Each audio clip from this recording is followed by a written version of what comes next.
Hello, everyone. My name is Yohji from the Brand Exchange podcast. I would like to introduce you our guest this week, Mr. Christopher Starr. He's a startup mentor and works with startups in Philippines and Southeast Asia. He's a founder from Access by XS. He is a founder of Space Belly, and he has worked with organizations like Tech in Asia, We the Public, Lazada, and Web3 projects. And Chris, I know you for 6 years now, or a little bit longer. You have been there from the very beginning. You have an absolute digital marketing guru. And yeah, I don't know how you get all the time to have a TikTok, social media, Facebook, and whatnot account all at the same time and still stay active. But heads off. Again, thank you for inviting me to your serial entrepreneur founders meetup, which was very nice. And yeah, thank you for helping our community and the entire startup community grow and get connected. Chris, thank you to be on the show. How are you today? Wow, what an intro.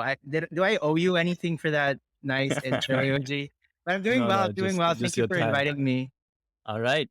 You are like kind of deeper in the entire entrepreneur scene than anyone else. So it was really like, really an honor to have you on the show. So I want to talk a little bit about startups, a little bit about strategy, of course, a little bit about branding today with you and just get your marketing, digital marketing or opinion to all of these things because on the marketing versus branding wars, you're not always on my side. So that's why you're here. Happy to have a discussion with you. You are a self-proclaimed startup mentor. Tell us a bit about that position. Sure. I'm not a self-proclaimed startup mentor. I am a mentor for Kubo Innovation Hub, which is the country's business and technology incubator. So it is in partnership with a private entity, which is Idea Space Foundation, also in partnership with the government, with Department of Trade and Industry, Department of Communication Technology, Department of Science Technology. So I've been the Wow. mentor there for about 5 to 6 years now. It started when I used to have a digital marketing agency and they used to partner with different companies and agencies and law firms to offer free services for startups. When I left the agency, I became the first person as a mentor. And now I think they have a bunch of marketing mentors at Kubo and also have creatives, lawyers, and what have you. Like any help you need, you can go to Kubo. And why I do that and why I've become a startup mentor, I think I have a lot of years of experience failing and finding success here and there. And I feel Yeah. like just sharing it helps me also learn more about the founders and the industry. So that's why I do it. Awesome. The Philippine startups have raised, I think, over $1 billion in 2021, which is like absolute breathtaking. What do you see coming for this year for the startup scene in the Philippines? I'm not so sure of the numbers, but definitely there's a lot of talks within the community about the fact that there's a lot of interest with Filipino startups, and a lot of them are raising a lot of money, which is in a way a form of validation from investors' confidence in not just the economy of a country, but also the types of in terms of the quality of our founders. I think Hmm. that is a validation of the integrity that the community has built over the years. And Right. I think it's rightly the right time for the community, the global community, even the Southeast Asian community, to recognize that Philippines is a hotbed. It is the next hot thing, Yeah. not just in terms of talent, because I feel like we've always been known as a source of talent for a lot of Right. these startups. A lot of these top startups, even tech companies in like globally, is run by a Filipino somehow, right? But it's about time that we also make name for ourselves. And we're number one in terms of social media. We're number one in terms of our NFT ownership. So it makes a lot of sense that they start looking at us. Yeah, true. People they really have to step up now and really take also kind of like claim that for themselves because everything you said is right.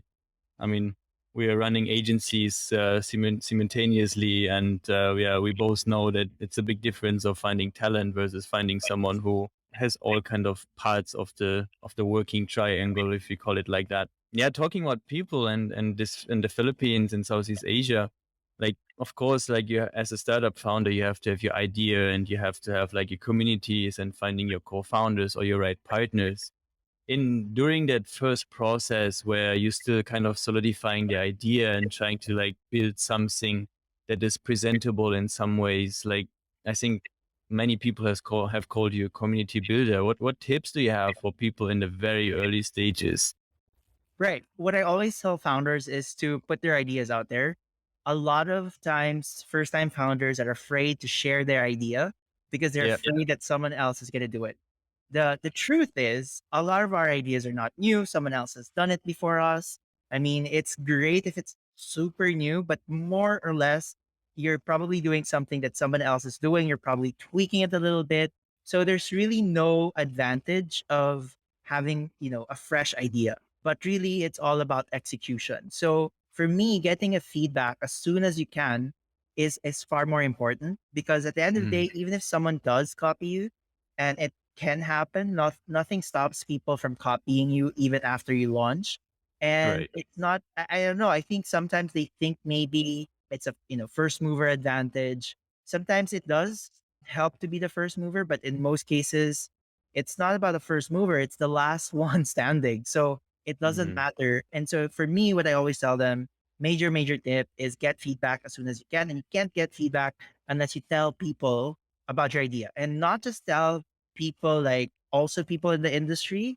Tell it to your parents, tell it to your, I don't know, your partner, your brother, your cousin, your friend, and random people, and see if they understand your concept. Because sometimes Right. we pitch it to other people who are like us, and we will hear what we want to hear.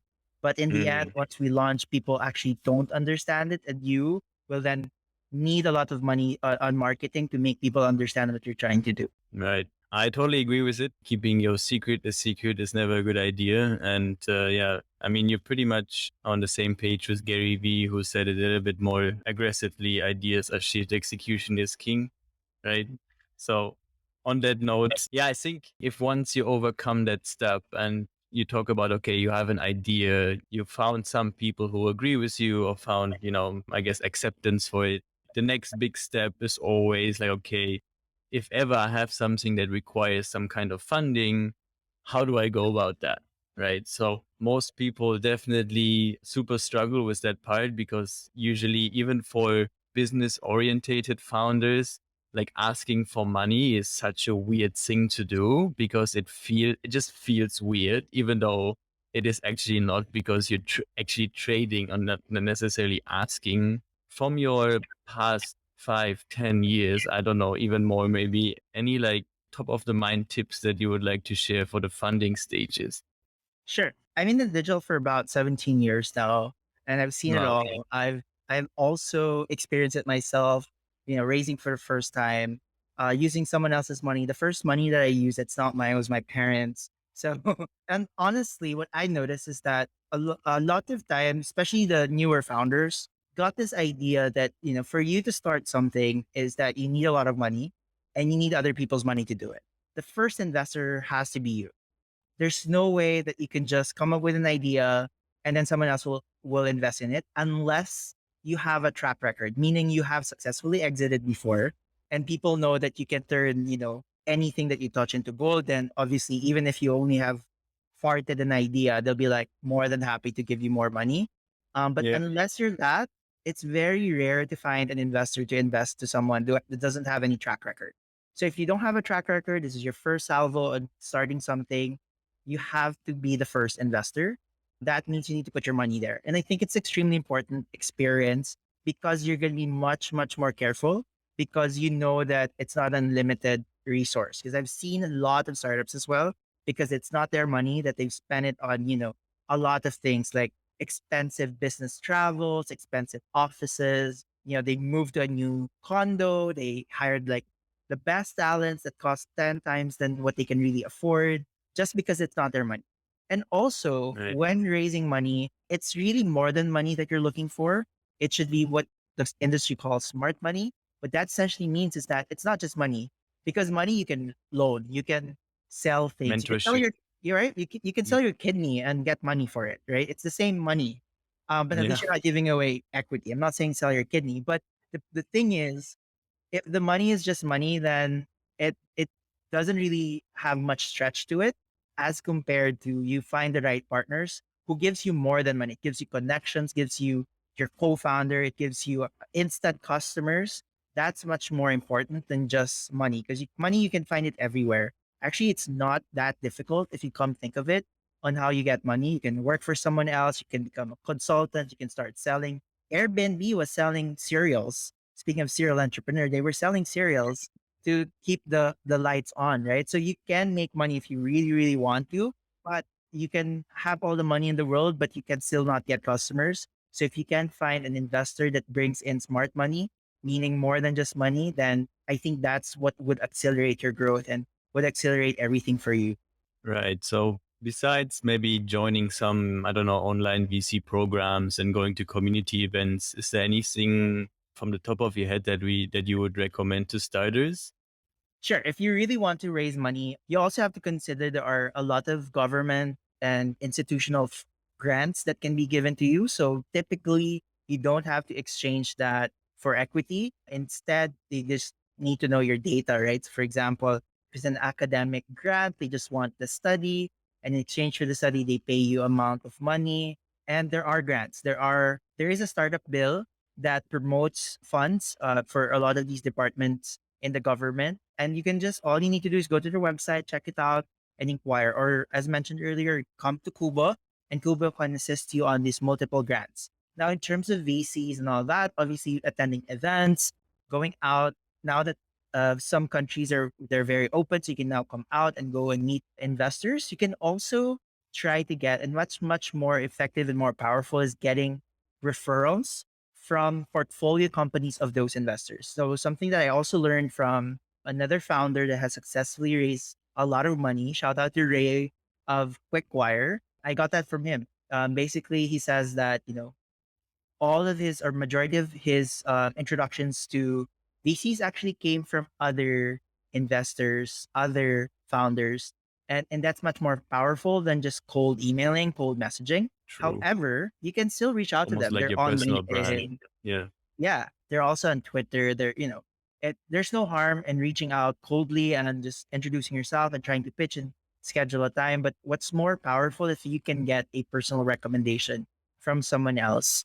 Right. So everything about building the company's brand, but also representing it through your personal brand and then building that through your community and having like an inbound pitching kind of effect, right? Yeah, I mean, it is possible because you have to also remember, I feel like some founders, they think that they need money from the investors, but in reality, investors also need us as founders, right? Because Yeah. if they have the money, then why don't they just do it themselves, right? Because they can't. So they do need us as well. So it doesn't mean that we're the only one chasing for investment. They should also be chasing for our time. But if you don't build that personal brand and the brand of your company, that it's worth investing in. And instead, the kind of brand you've built is that you're not trustworthy. You've been losing a lot of money. Obviously, no one's going to invest. Right. Can I ask from your personal experience? So you're the founder of Space Belly, which is a cloud kitchen concept. Did you follow your own current statement and put your own money first? Did that happen as well? Yes. All my other co-founders, we invested the same exact amount Okay. before actually raising money for Space Belly. So you had your kind of like the first kind of test kitchen build was that, and then went around and had some things to sell actually. Right. So it actually started from my condo. So every 5 a.m., my co-founder would come here with a few staff and start cooking from my kitchen.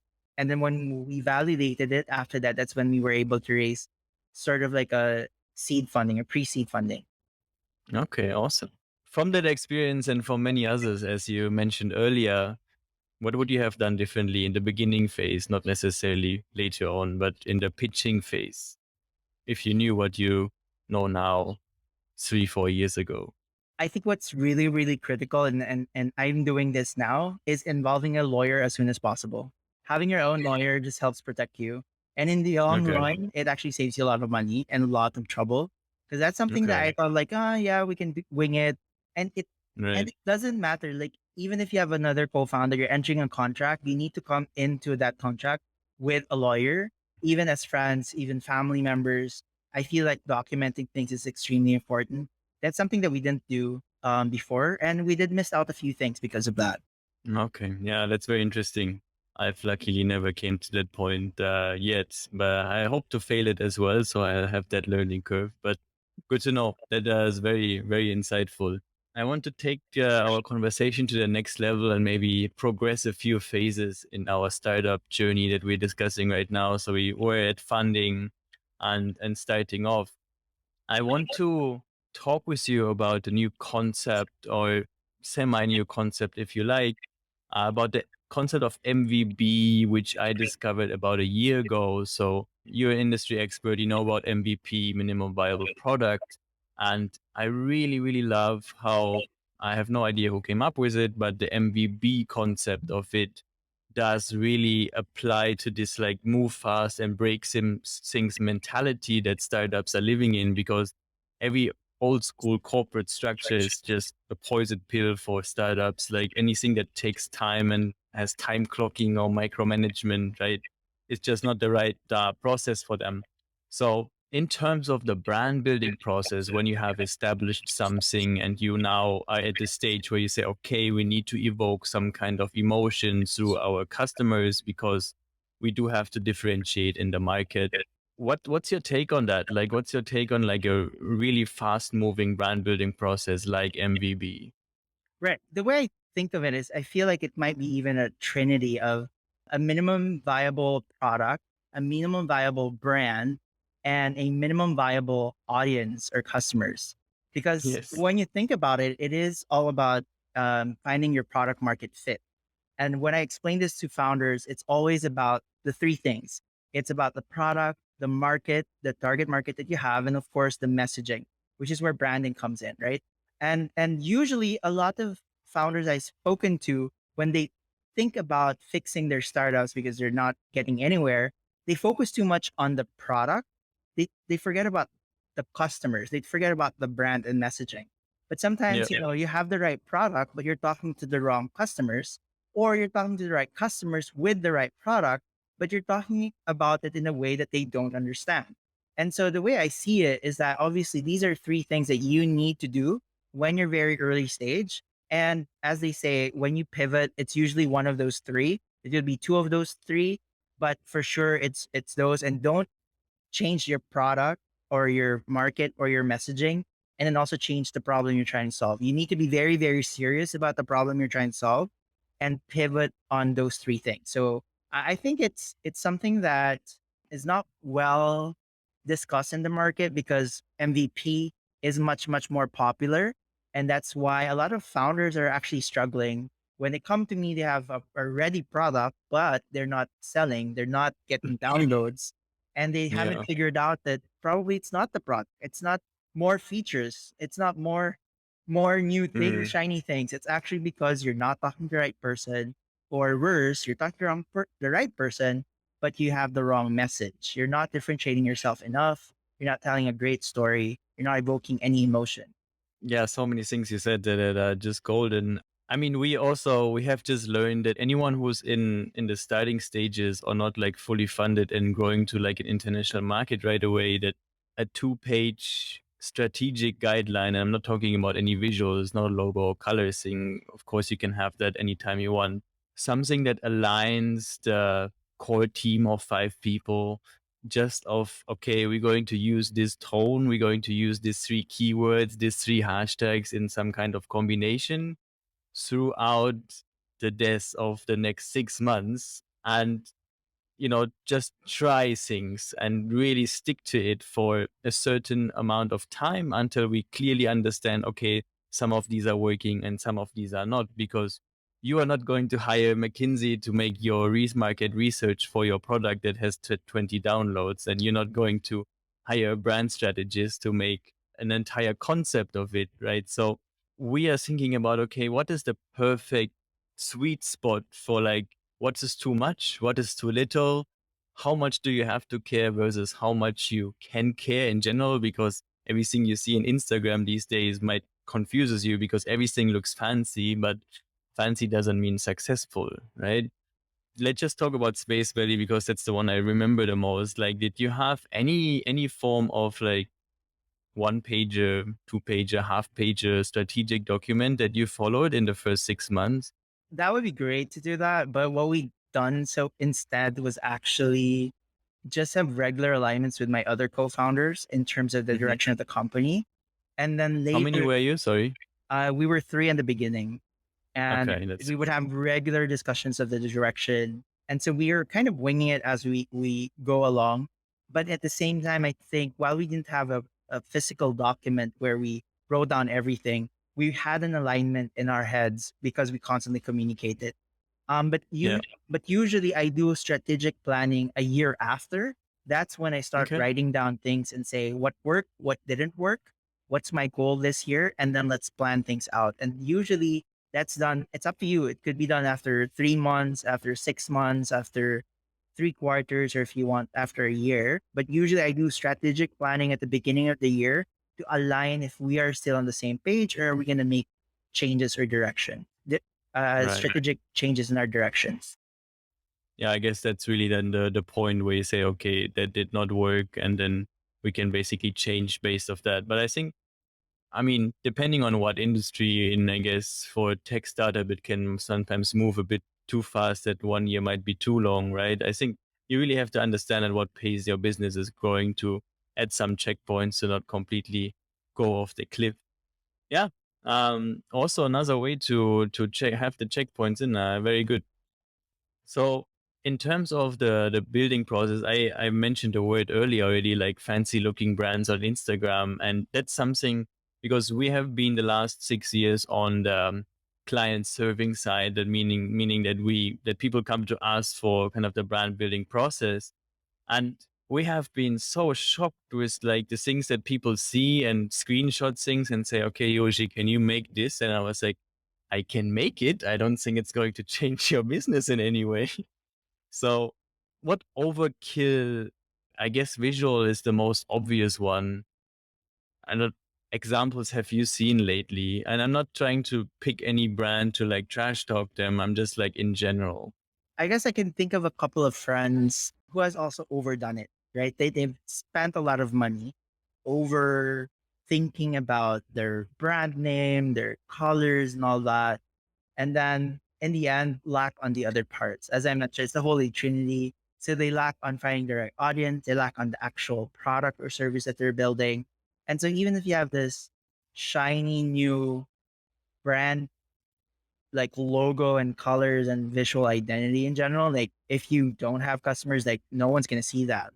And I've seen a lot of people spend so much on that, and they're just, I guess, as a first time founder, you get really excited about thinking of a name because it's like your baby, right? Like you're Yeah. excited to think of a name for the baby, and then you start thinking of like planning about like going to college and what he's gonna take up, and then like, dude, the baby's literally like 2 weeks old, and there's other things that you need to think about first, like maybe how do you change the diapers, right? Like it's the same exact thing. I think for founders, like they're just too excited with a lot of shiny things, the romanticized part of doing a business, and they forget or probably try to ignore the nitty gritty parts that it's not exciting, Yeah. that's not sexy, that no one sees. And It's usually it's harder. nothing to do Yeah. with operations. It's about finding customers, talking to customers, looking for investors, talking to your bank, talk to your parents, to get money from them, things like that. These are not sexy. These are not things you'll put in Instagram. But what you'll put in Yeah. Instagram, your TikTok, it's your new logo, yay! But no one cares because no one's Hmm. seeing it. So yeah, Yeah. Um, let's both of us try to meet again and talk about this more often, so maybe the message gets through someday. Um, I think one thing, and I've been thinking about these podcasts and starting this more startup oriented version of this DIY agency model that we're trying to start for a very long time. And I think one thing I realized is that all about timing. It's just all about timing. I mean, I could literally start from the very beginning of our discussion that even you meet the right people at the right time someday. I strongly believe in that, but especially also into the timing of when you decide to make which investment. Okay, investment into your people, investment into your brand, investment into digital marketing, anything. So when when do you believe is the right time for a startup to up their investment into branding and brand strategy and everything that's connected with that? Sure. And I think not just in branding, but really in terms of start burning a lot of money. It's Mhm. usually right after you find product market fit. If you haven't heard Okay. of that, please do use Google or Yahoo, or whatever your search engine is, to learn more about it. But the Believe. North Star for it is retention. So if you stop marketing today, if people are still using your product, your services, then more or less you can say that you have a product market fit. But if you don't have a product market fit, then it doesn't make sense. For example, you give out free burgers to all your customers. Obviously, they're going to keep getting the free burgers. But the moment you remove that incentive, the question is, are they going to stay on? If they're not going to stay on, then you don't have a product market fit. But you have a Very lot of nice. customers because you got free, they love the free burgers. They love the free rides. They love the free discounts and all these kind of gimmicks. But if you remove that and people are still with you, are staying, that's the right time, because otherwise what you're doing is just renting customers. You're not acquiring customers. And you don't want to be in the business of renting customers because it's a very, very expensive business to be in. Very well said. Okay. So if your renting customer turn out to be actual tenants of your brand, then you have a reason to actually invest in them and also try to stay in their community. So like people like them will also come and follow. Okay. Very nice. Um, I think, I think something else that we often get is like the the naming part and the logo part, right? And I spoke to Jason, my co-founder, the other day, and especially for the naming part, I heard a really nice story about a company called Magic in, I think in Silicon Valley, something about something about password protection or something along that way. They just went ahead and just called themselves Magic. I mean, obviously their website and their company is registered whatever, right? And I think the point was that people come to us and say like, hey, can we book like a $10,000 naming workshop? And I was like, look, for some people this really helps because they're in an industry where it's just such so dense and really makes sense to think about how can we be relevant and differentiated at the same time.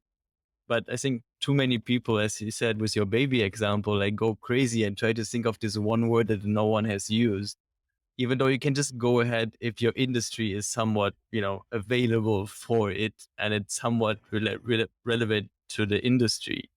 What's your take? Okay, well, when it comes to naming, as I said, it's pretty much similar to naming babies.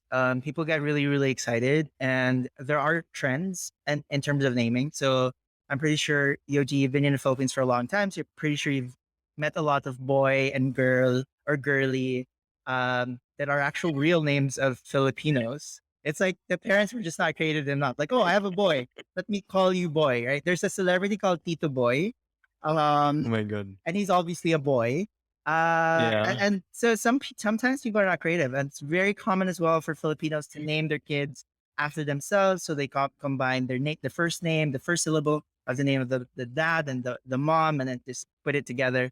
And unfortunately, that's the same way that majority of founders think about names for their companies, right? It's like, oh, what's our Okay. name? Like, let's put it together. Um, Sometimes it can be also too utilitarian, meaning it's too direct. You have to remember that when you're thinking about brand name, there's so many things to think about. Number one is that it has to be remarkable. I mean, what's the point of having a brand name that people can't spell, people can't remember how to spell? Because when you do PR, when you talk about your brand, and then they start searching and they can't type the right word, they're never going to find you online. Um, for me, it's extremely important because I usually build digital brands that I search for domain names.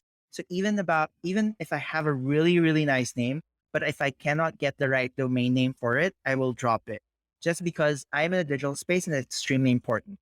Now, offline is a little bit different. If you're planning to build a brand or a service that's happening both online and offline, you have to also be a bit creative. Again, if you are also primarily digital as a brand, you have to think about keywords. right? So for example, I was a cloud kitchen space before. So when you're thinking about brand names, as much as it's cute to call it like Yohji's rice meals, like no one's gonna type Yohji randomly because it's a new name. And so you have to spend a Yeah. lot of money building it up. So a lot of strategy that's done is that okay, it's gonna be a keyword based company instead of having a unique name. I'll probably just call it rice meals on a budget. That could be the name because that's what people will be searching for. So for Hmm. me, when it comes to branding, you have to think about the use cases of your brand name, and it really depends on the industry, right? For example, law firms are typically named after the managing partners or the main lawyers. That's very Senior common, partners. Yeah. but doesn't stop you from creating, a unique name for your law firm as well if you want to. But of course, typically when people are looking for law firms, they're typing the names of the lawyers they're looking for, and very rare that they're gonna call it, a random name for a lawyer, like a I don't know, like Yeah. space invader kind of law firm or something like that. Like it's gonna be weird, and, One and day. people won't like Yeah. the name of your law firm. So I guess it So, really so depends on different industries as well. So you said earlier you would change the name if the domain wouldn't be available. When you said the word domain, were you just referring to the like the internet domain or the social media domains? It's usually both. Because I Okay. know for a fact that when you're a digital brand, you're going to depend so much on having search engine optimization or SEO presence. And then next is social media. Social media is really big these days. So you cannot afford not to be on social media. If someone else is using the username that you want or the brand name that you want, then yeah, most likely when you do PR, people are gonna find that account instead of yours. And worse is that if that account has like vulgar things or something that is not connected to your brand, then people will be confused. So it's gonna be an expensive endeavor for you to redo or to do a lot of marketing just to educate people that your username is actually a different thing. So for me, to save my time, I'd rather pick the right username from the start. So even before I launch it, I already saved all my usernames for all my social media accounts because you don't want to also get into a trouble where you'd start launching and big blast like PR and all that, influencer marketing, running ads, and then someone noticed that you haven't saved the TikTok account yet,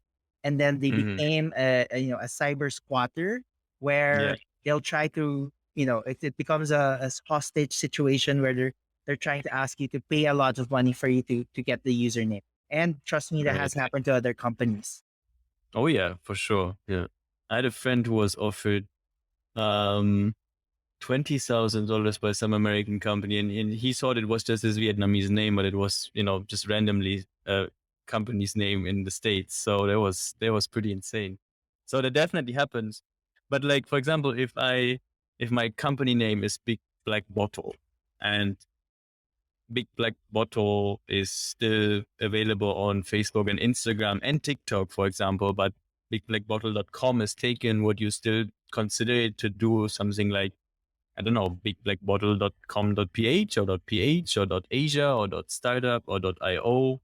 Yeah, Would that still be good with you as sure. long as the majority is free? Yeah. So first is in terms of .com. Usually it's the most popular top level domain or TLDs. Yeah. However, it really depends on your business, right? If you're primarily in the Philippines, a local um, domain like a .com or .ph might even work better for you because the the search engines would prioritize ranking you higher. So it really depends on your business. And if the domain is not available, but social media is, it's kind of fine. And sometimes some of the brands actually invest on buying the main domain at the later time. So for example, Grab is a perfect example of it. They started as My Taxi, which is the local word for taxi in Malaysia. And the reason Oh, why they okay. call it My Hexi is because MY stands for Malaysia. So when they started in Malaysia, that's the name. But as they roll out in multiple markets, My Taxi doesn't make sense, obviously, because in countries like Philippines, we don't spell taxi as taxi. So they started changing it to Grab, initially as Grab Taxi because Grab was not available. But as they as the business grows and they become richer, obviously they're able to afford grab.com. So that's a strategy that you can also employ. Again, if you're starting in your scrappy, you can figure out a way to buy something as cheap as possible, but also with a clear vision of what will be the use cases of these domains or usernames or brand as your company grow. Right. Yeah, I think we tackled two different ways so people can make their own mind from that now.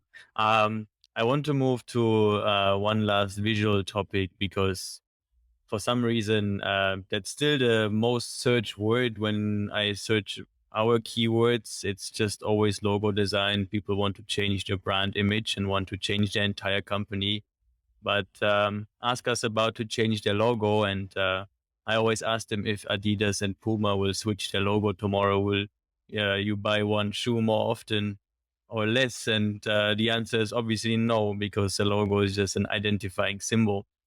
Um, and I also know that startups founders, same with the name baby idea that we discussed, get crazy about logos because it's just the first thing that people see, which, yes, has importance to it. We all agree on that, but it's not the most important thing at all. And I believe that you told me one time that for pretty much all your startups, you just make your own logo, right? Just to kick things off because you have much more important things to do in the beginning phases.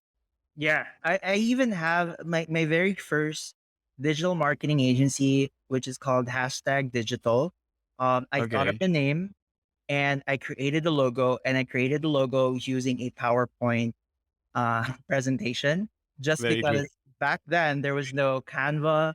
I didn't have an Adobe Photoshop installed on the computer in the office when I was trying to think of the logo. And my boss back then, that became my business partner, told me to create the logo. And I'm like, all I have is clip art or PowerPoint. So it was a bit more creative. I created it on the PowerPoint. And when I left the agency, they hired a professional to kind of replicate it, but it was pretty much still, doing homage to my original one, which is, clip arts from the PowerPoint.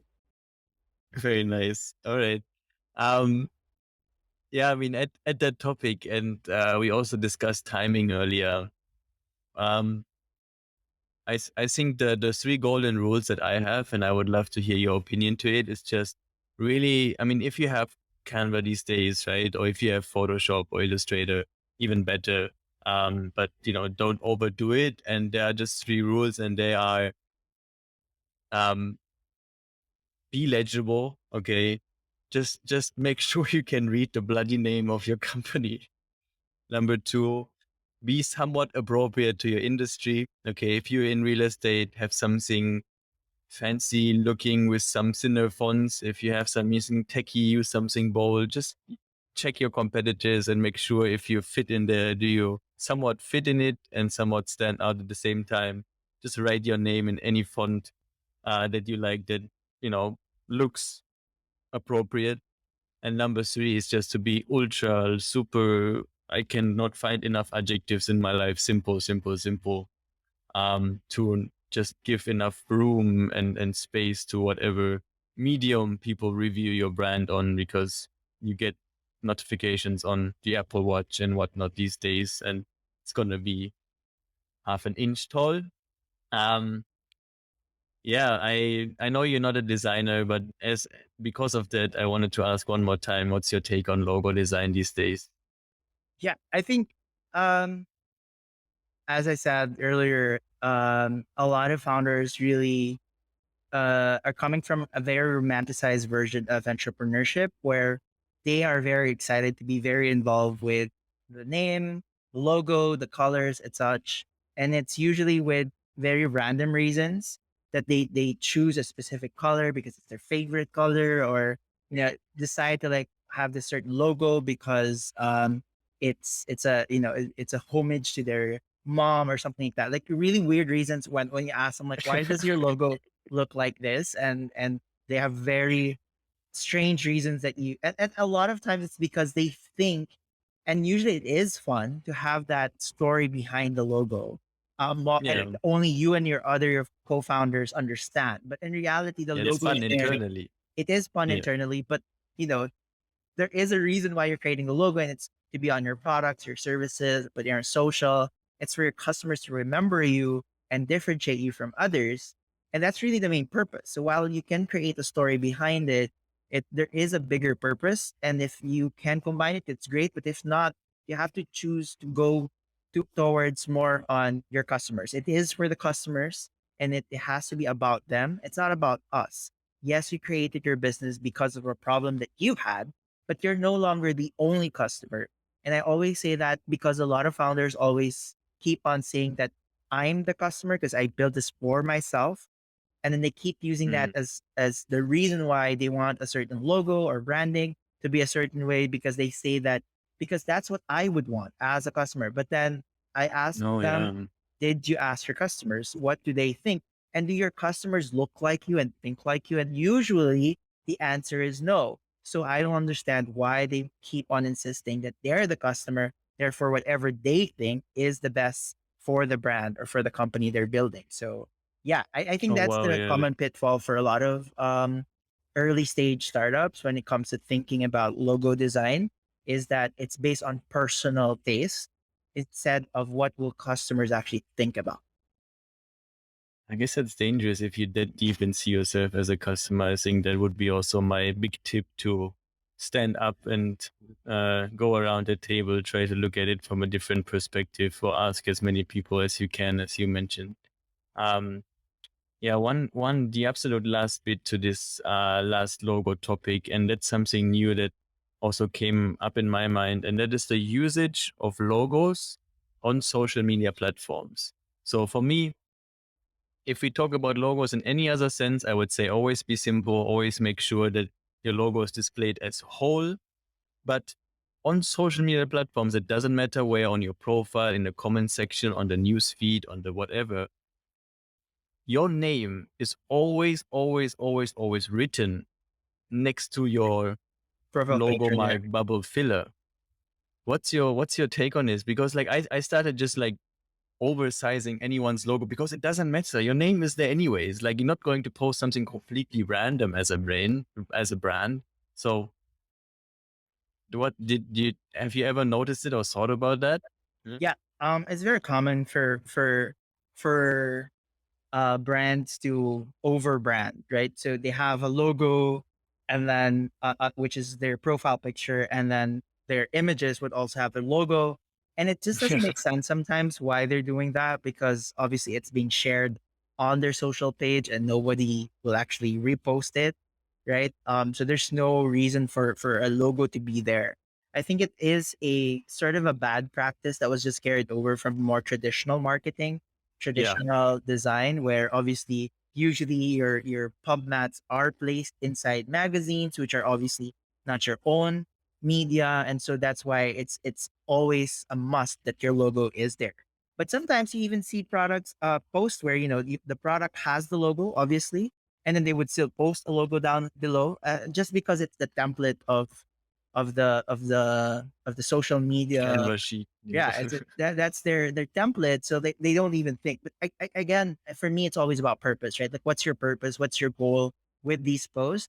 And I feel like if it's overly done with, it's just full of your logos, like nobody really cares. I think especially if you're very early, it is important to communicate about your brand, but you have to remember that your brand is more than just your logo, more than just your colors.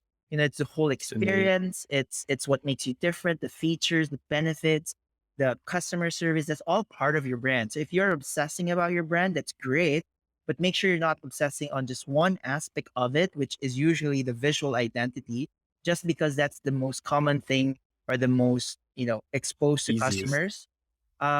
It's crazy, and I know this for a fact. I recently hired a designer building a brand for a crypto course school, and I promised her Okay. that hopefully the client will not ask, can you turn the logo a little bit left, or maybe a little right, or make it a little bit bigger. I'm like, will that, the same question as Yoji, will that make more scales? If I make it 10 times bigger or 10 times smaller, will it actually do anything? If not, then just let it go.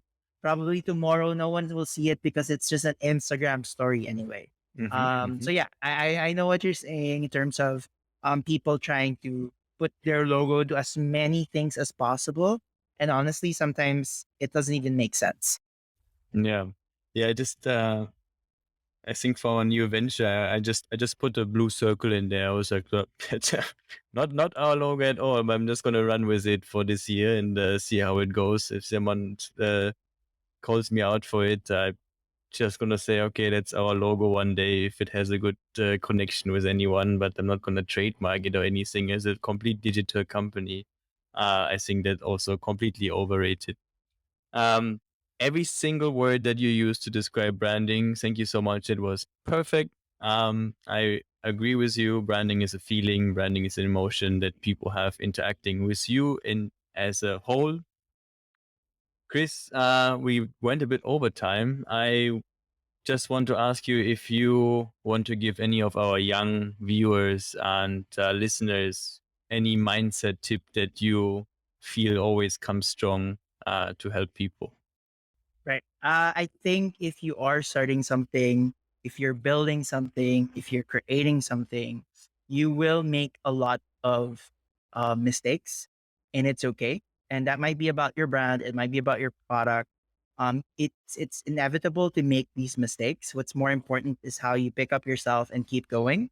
We all make mistakes. What that means as well is that you can learn from others. So you avoid the mistakes by asking people for help, looking for a mentor, and even maybe hiring a professional instead of you doing it and you would having to experience it yourself and paying for that expensive lesson. You can also hire people, stay scrappy as you can, but also sometimes it's even better to just get a professional to help you get things done. And it's usually not just save you money, but also sometimes saves you time, to build things faster and fail faster. So you get feedback faster and you can change things faster. So for me, if you don't give yourself permission to fail, you're also not giving yourself permission to succeed. So it's important to see failure as part of the process rather than as something that would stop you from going anywhere. Right. Have you, and I mean, I see that you doing in real person, especially at like Wednesday at the event, you're so outspoken now. Have you always been like this, or did you also train yourself to come out of your own shell and, like be open about mistakes like these and like just sharing experiences in the community? No, I think it's definitely something that I had to learn over the years, talking to Yeah. people and also have the same and made the same mistakes as the stories I'm sharing earlier. Definitely Yeah. made similar mistakes in the past. And that's why I get to talk about it now. It's because I've gone through that myself. I've seen my friends gone through that themselves. So yeah, I'm speaking from experience, but it doesn't mean as well that I'm afraid to commit the same mistake because sometimes it takes time for us to learn. So what Yeah. I'm just saying is that failure is part of the process, and I think when you shift your mindset, um, I, I like this a lot from I think Sarah Blakely, which is the founder of which I can't remember which company she founded, but was from her masterclass. Her dad basically asked her every day if she has failed, and usually gets upset when she hasn't because that means that she hasn't tried something new. Okay. Because if you haven't tried something new, you're more definitely gonna ace it all the time, right? Because Right. you've done it 100 times. But if you're afraid to make a failure, you're definitely going to be afraid to make success as well. So that's why for me, it's just make mistakes, and it's not the end of the world. Right. And that's why I'm saying that now because I've experienced it myself before, where sometimes it does feel like it's the end of the world, and then you realize the world hasn't stopped spinning just because you made a mistake with a brand logo or something. Yeah. Yeah. Thanks for doing the mistakes for some people, and maybe they can skip one or two. So, making the journey a slightly bit easier. So we fulfilled both of our goals. And that was all perfect. Chris, thank you so much for joining us. I hope to have you again back in a few months when the world has changed a bit. So we just continue where we left it off. All right. Thanks so much for inviting me. And thank you, everyone, for listening. All right. Thank you.